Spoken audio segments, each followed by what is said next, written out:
FIFA president Sepp Blatter looks on as fake dollar notes fly around him, thrown by a British comedian during a press conference at the FIFA World Body headquarters on July 20, 2015 in Zurich. Fabrice Coffrini, AFP, Getty Images. I love footy. We call it soccer here, football or football elsewhere. Regardless, I am a fan of the sport. I played it as a kid. I think it's fantastic. Live. North America just won the 2026 World Cup. I should be super excited. And yet, ad choice advertising and invented by Teeds FIFA, the organization that runs world soccer, is absurdly, clownishly corrupt. Sepp Blatter, the former president of FIFA, is accused of essentially selling the 2018 and 2022 World Cups to Russia and Qatar, respectively, for lavish personal compensation. Blatter was eventually ousted under incredible pressure and then immediately started trying to claw his way back into the organization. His eventual replacement, Gianni Infante, is already under investigation for possibly breaking FIFA rules about accepting gifts. Get editorials, opinion columns, letters to the editor and more in your inbox weekday mornings. Sign up for the Opinion newsletter. Accepting gifts is a nice euphemism for being bribed, basically. Remember the IOC scandal that almost ruined the Salt Lake City Games, the ones Mitt Romney is credited with saving? FIFA is essentially that on steroids. The Guardian newspaper in the UK reported, for example, that MI6 is investigating a report that Russian lobbyists gave a Picasso painting to a UEFA official to help secure the official's vote for the 2018 Cup. Several US and CONCACAF, the federation that US plays in, officials have been indicted as well, showing we can't stand on any sort of soapbox either. Chuck Blazer, the late FIFA and CONCACAF official who pleaded guilty and eventually informed on FIFA to the FBI, had 2 apartments in Trump Tower in NYC, one for him and one for his cats. He's a Bond villain. It's comical, really.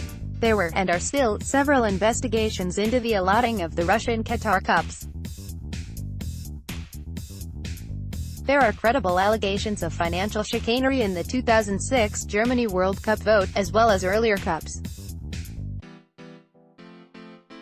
In a dramatic, made-for-TV moment in May 2015, 8 FIFA officials were arrested at their luxury hotel in Zurich. At the same time, the U.S. attorney in Brooklyn announced the indictment of a total of 47 FIFA officials.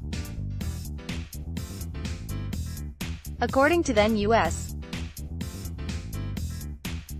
Attorney General Loretta Lynch, the indictment alleges corruption that is rampant, systemic and deep-rooted both abroad and here in the United States. And that would all be fine, and I could just ignore it if I didn't love the sport.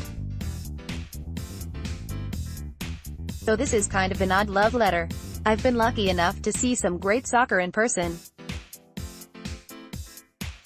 I was in the stadium in Vancouver in 2015 when the U.S. women beat Japan 5-2 to win the World Cup. That was the game where Carly Lloyd got a hat-trick in 16 minutes and the last goal was her beating the Japan keeper from midfield. It was epic. The stadium was bonkers, the crowd was amazing, the game was incredible. Best sporting event I've seen in person. I was in Marseille a couple years ago for Euros. Euros are a European-specific team competition, like World Cup but only for European countries. We saw France beat Albania 2-0 in France. That experience was fantastic.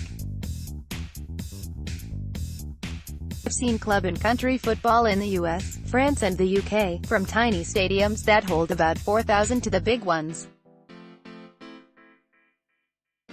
Heck, I've seen more soccer at Levi Stadium than I have football. So I love it. And I will most definitely try to get tickets to games at Levi Stadium or maybe LA. If the schedule works out. But I still don't think FIFA is to be trusted. The US, Mexico and Canada will probably host a great cup. I'm sure everyone will make lots of money. I just hope it ultimately benefits the sport itself and the kids who play it, not so much the guys who can afford Picasso paintings for bribery. Patrick Kent is wire editor for the Bay Area News Group and has traveled to Canada, France and England to watch football. AD Quality Auto 360p 720p 1080p. You might also like education can truly change the lives of our youth today. NTUC Income, insurance provider in Singapore. 5 young Asian royals to follow on Instagram. SingaporeTatler.com. Alex Lowe's 50th birthday celebration at Fullerton Bay. SingaporeTatler.com. Only $59. 2018 New Courts Men's Watch. Cash on delivery. Guangshan Men Watch. Wow Mall. Online free trial. Millions of women use this serum to reduce Lancome. Take a look at Osaka's culinary scene. Intercontinental hotels.